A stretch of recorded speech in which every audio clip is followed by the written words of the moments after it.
The true measure of a leader is not how he behaves in moments of comfort and convenience, but how he stands at the times of controversy and challenge. Zarapina mashoko ari kuda panguva ino achikotoona izvo kumakomichi aMartin Luther King Jr.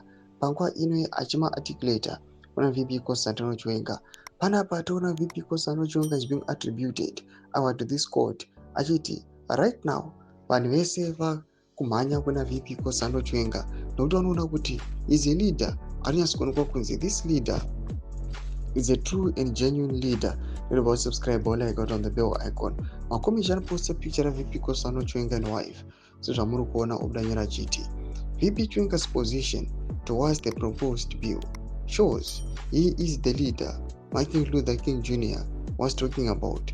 Chiwenga said, if the amendment bill is good for the people, then let the people decide by voting for it in a referendum. He is the only leader in the presidium saying the people's voice must be heard through referendum.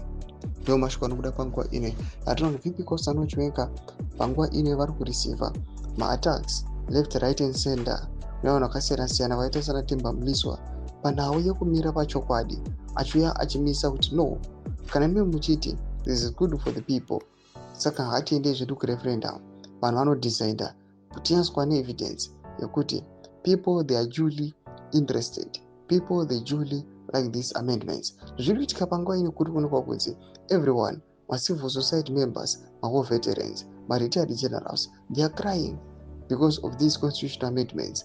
Zviri kuonekwa nevanhu kunzi the period of 2017 is now fast approaching. Panguva ino kuchionekwa kunzi anytime chinogona kungokala, chinogona kungotsva.